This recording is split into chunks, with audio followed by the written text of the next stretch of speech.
You know, I spent a lot of years trying to forget, but you know, it's really intense. And when you're in the heat of the battle, you're really not thinking about yourself as much as you're thinking about those around you.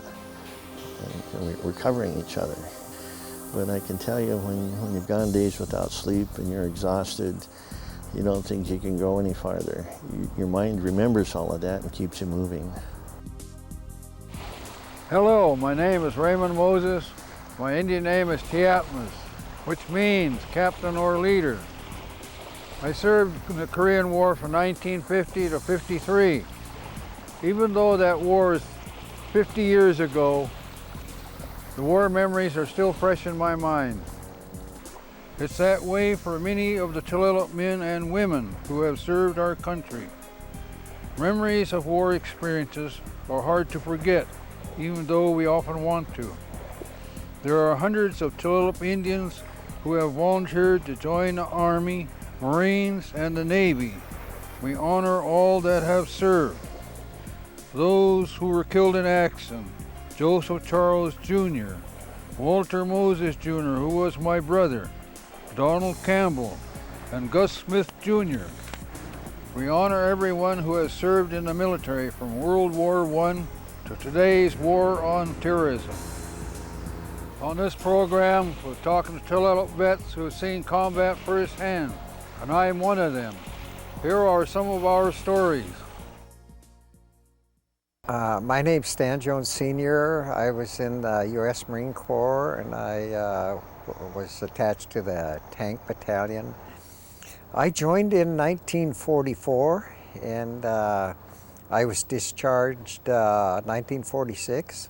I was in for the national emergency and 6 months. I actually joined when I was 17 years old, and they called me up when I was 18. You know, as soon as I was 18, they gave me a call, and I went in. I was actually, after I graduated from the tank battalion, then we went overseas. We went to Hawaii on a troop ship.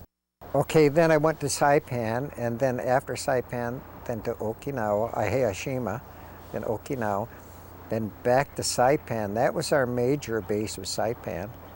And then when I signed Saipan, that we were getting ready to invade Japan. There was a couple thousand ships out there, and we were all ready. And then that atomic bomb hit, you know, and so we were sent to Nagasaki then. So I spent 9 months in Nagasaki, and you know, to disarm all the Japanese, and we were the occupational forces, first occupational forces into the area. Every day was scary. That you never knew what was going to happen, you know. And a lot of times when we wasn't in the tank, you know, we were in searching out caves, you know, like that, you know. So Nagasaki was all just laid out, but you see all the people that are exposed to radiation, the old people, you know, just all scarred faces. Kids have little pieces of hair hanging out of their heads, you know, and they're just all through that area. We was all through that area, and they just had it roped off, you know, and that's how we got exposed. And I'm sure most of the people that we seen around there were, you know, probably dead within the year. When the Japanese were starving, the young kids were just eating out of our garbage cans, you know, so we had to try to get them food and everything. It was horrible, yeah. Well, at least it impacted me on make sure our kids, our tribal kids, and everyone else, and all the kids have something to eat and some food, you know, and it really bothered me. I still think of it, you know, yeah. My name is Tom Gobin. I was born on June 1st, 1925. At age 18, I joined the Army. In those days, it seemed like everybody, men and women, were all very patriotic. And they all just couldn't wait to be old enough to go in. Some of them even, like my brother, forged his birth certificate and went in when he was only 15. Well, actually I started where I live now. I marched down the streets of Arlington. That was the draft board headquarters, where I caught a little bus and went to Fort Lewis, and a bunch of testing there, and I was selected 4 days after I got there as an aviation cadet, and I was pretty proud of that because of my physical problem, good eyes, good ears, and all that, along with some common sense. And there was, I don't know how many of us were selected, but it was quite an honor. I even got a little raise out of it, from $50 to $75 a month. My job in Italy was to get right on and start flying missions as a radio operator gunner. And I flew 20 missions out of a little town on the east side of the boot called Foggia. It was quite an experience to see that town, the devastation of it was just, they literally run bulldozers through the streets to clear them away. There were still bodies, you could smell them in some of the rubble. Those poor people had been through it. I'm proud of that an Indian kid from Tulalip, not proud for me, but that one of us could do the things that I did and become a police chief in an all-white community, competing against, 22 others. And this was a proud moment for me. My name is Frank F. Madison, Senior. I was born 1923, February 22nd, 1923.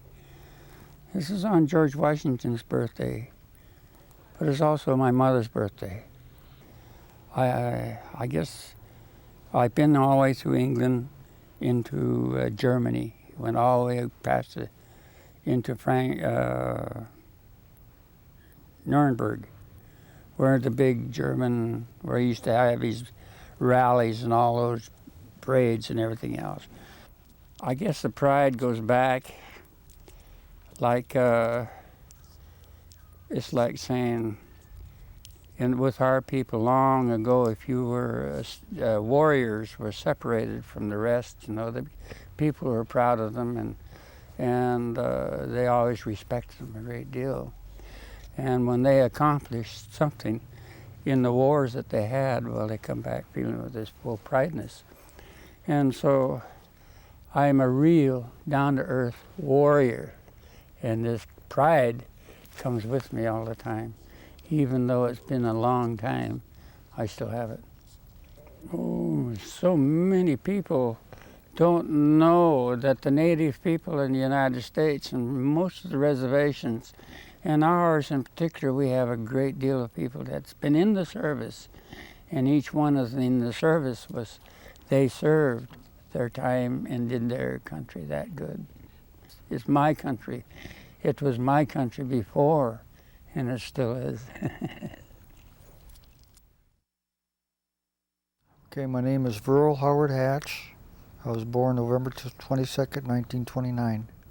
When we was in Japan, I was up in northern part of Japan, what they call Hokkaido, and I was at Camp Crawford, and I was waiting for my discharge.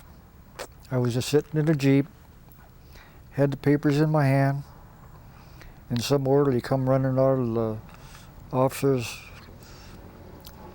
room and pulled my papers away from me and told me, "You've been just extended another year because the North Korean War just started."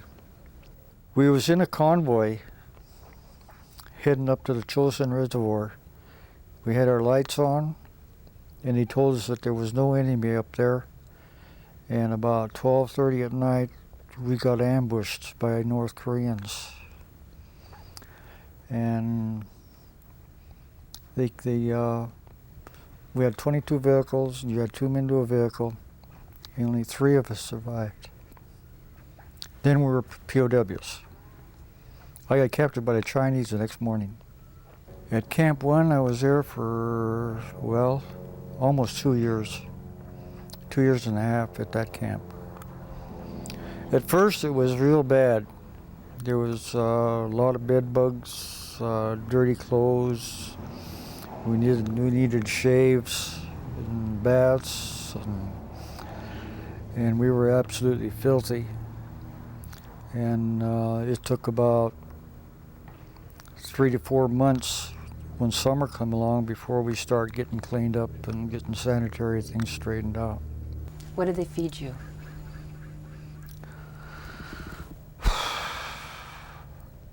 Rice and rice and rice 2 times a day. How we survived? Well, it was actually, that's hard to explain how we survived, because it was just, you went from day to day because you didn't know what was going to happen to you, so you just prayed that the next day was going to be yours, and you'd wake up in the morning and you'd still be there. It's just determination, willpower, wanting to survive is what it is.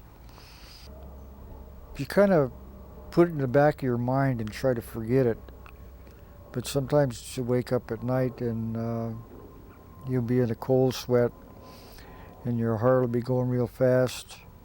When I had this first happen to me, I thought I was having a heart attack. And after I went to the VA office and they went through me and gave me a good check over, they found out it was stress from the prison and war camp. It didn't have to be anything about POW camp, it could just be a bad nightmare. And that's what the top one and the bottom was POW medal from Korea. This is Occupation Japan, United Nations, and Korean occupations of fighting in Korea. I guess I'm just proud I'm a Tulalip, and I served my country and got an honorable discharge from the service and did my part. I'm a survivor. What we call chosen reservoir, they call it the chosen few. My name is Ralph D. Jones, and I was born October 22nd, 1931. I was drafted. I was shipped to California, and I took my the basic training was in Camp Roberts, California. And after the basic, I was able to come home, and then back to California, and I shipped straight to Korea. And I arrived there in the, it'd be in the early winter months of 1952. The snow was just starting to fall. And on the beach, it was, cold, so that's where they gave us winter gear. It was Second World War winter gear, boots and parka. And they were selling hand warmers there. So I thought, I'm going to buy these hand warmers. And it was a good thing I did, because I used them in the boots and in the hands and in the mitts.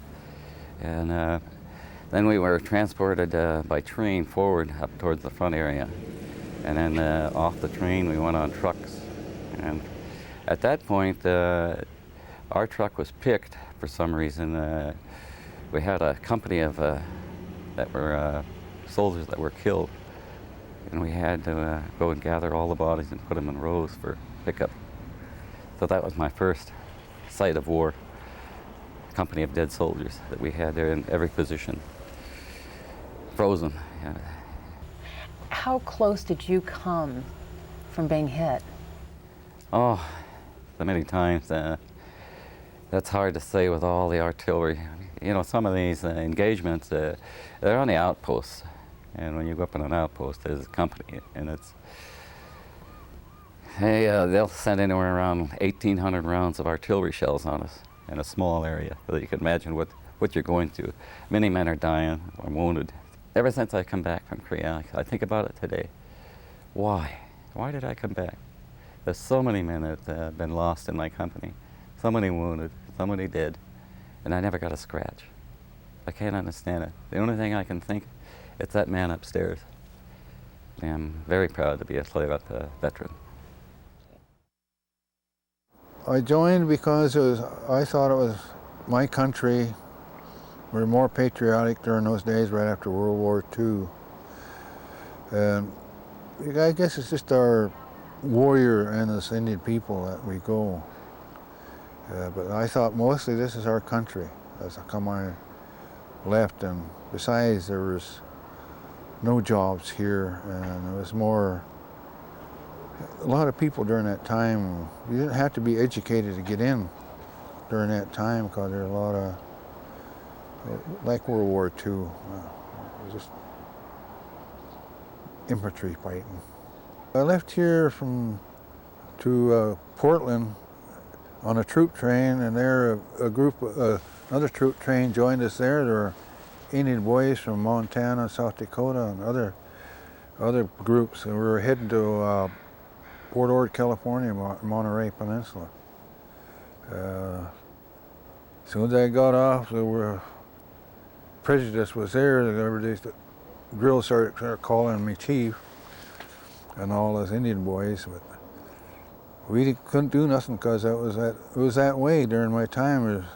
During my time when I went in, segregation was still in motion. Civil rights wasn't even thought of.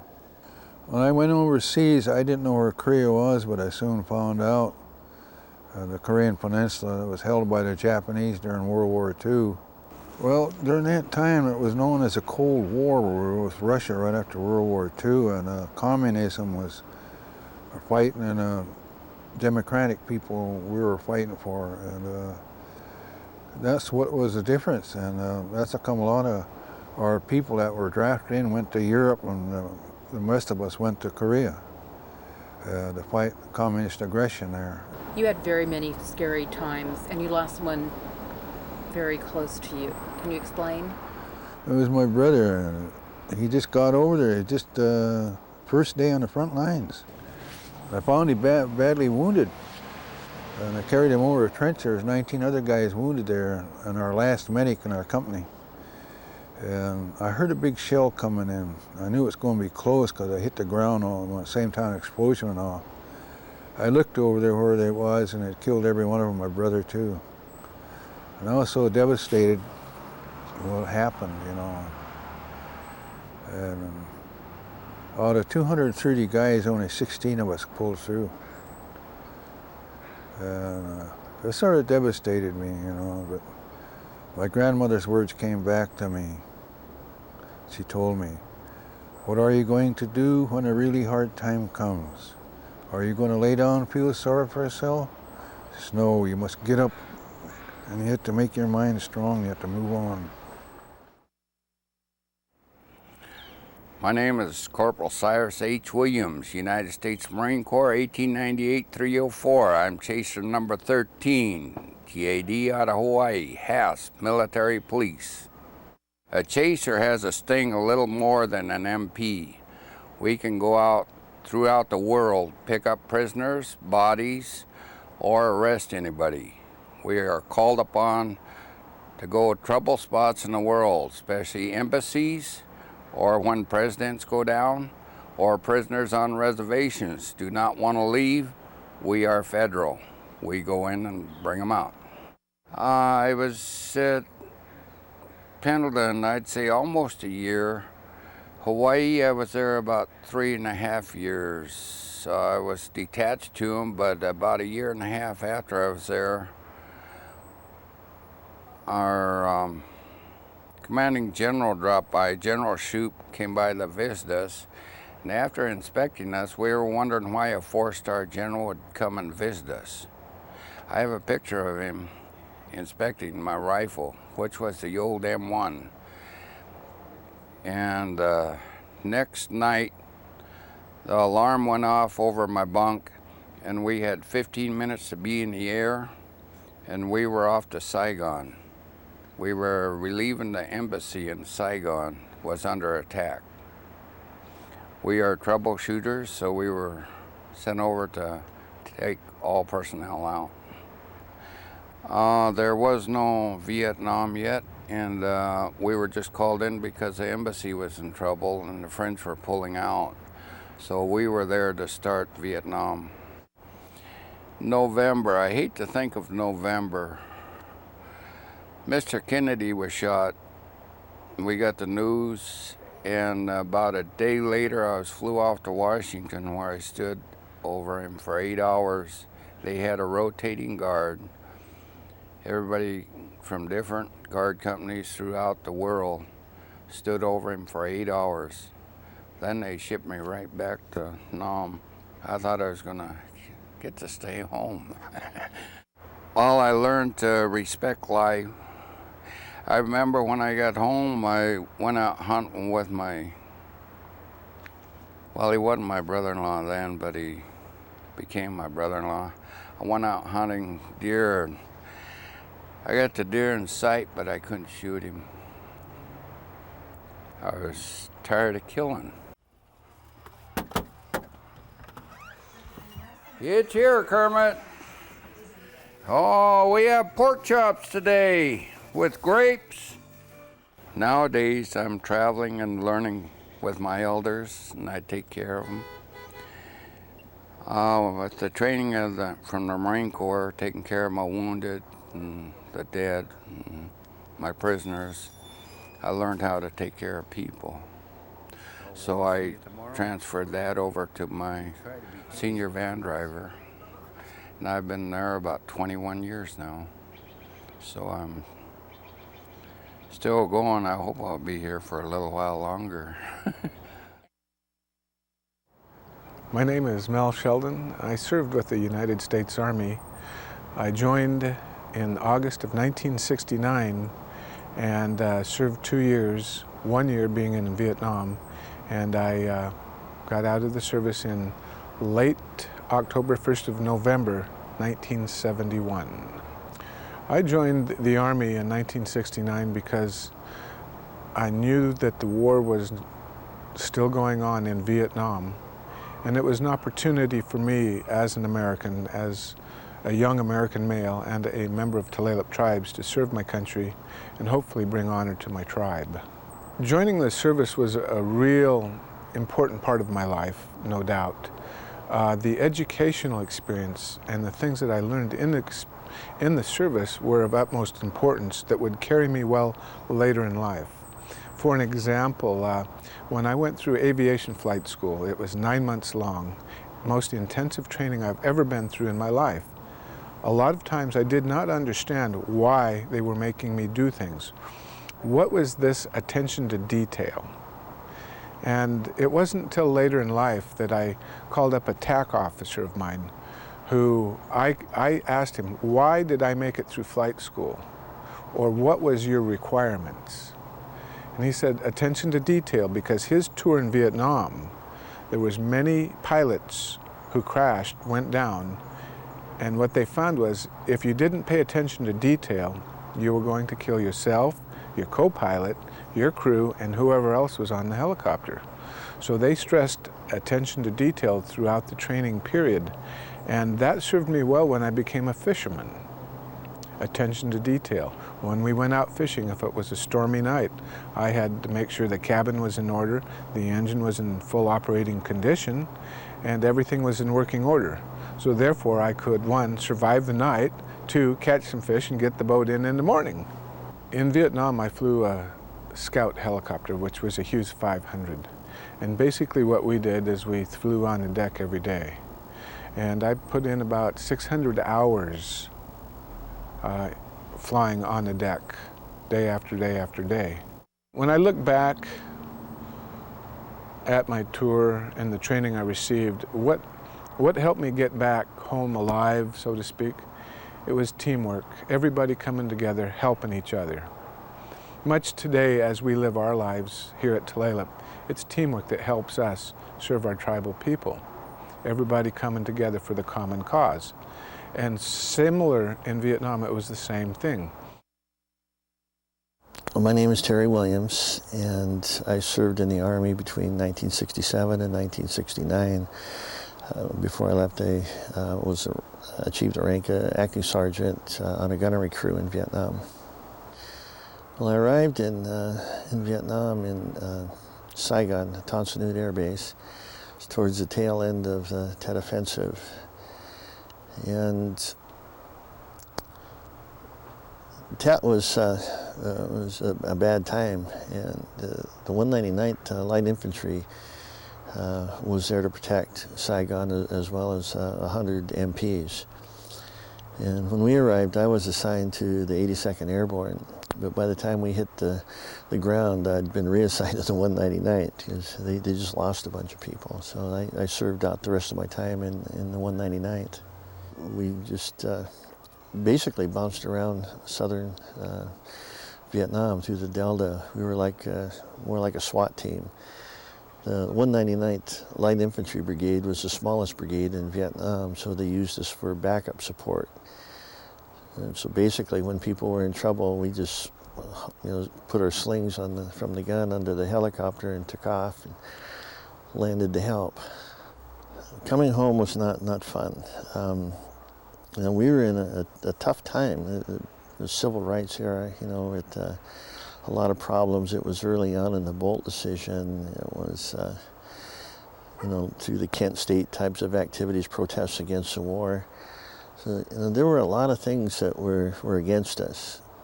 And people generally tended to shun us, veterans from Vietnam, they'd get angry.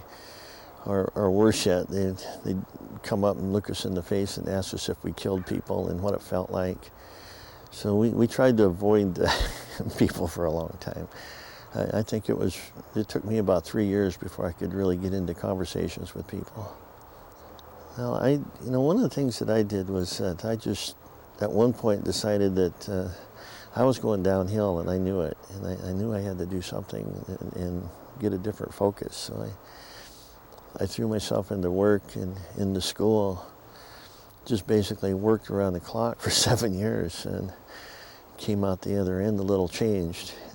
I was in a meeting with Senator Inouye in Washington, D.C., and he told me that when they reviewed Indian country, they found that Indian people volunteered for the Army 8 times more for their population size than the non-Indians, than people from the United States. And he asked me that. And I don't know, I think it's, we have this self-preservation. And I think it's also part of our history in looking at how we uphold the honor of our people. That we tend to look to the long term and understand the need for securing our place, and that's just a piece of it. So many memories, so many people, so many lives touched by those that served our country. And thank you for listening to our stories, and thank you for remembering the veterans across America.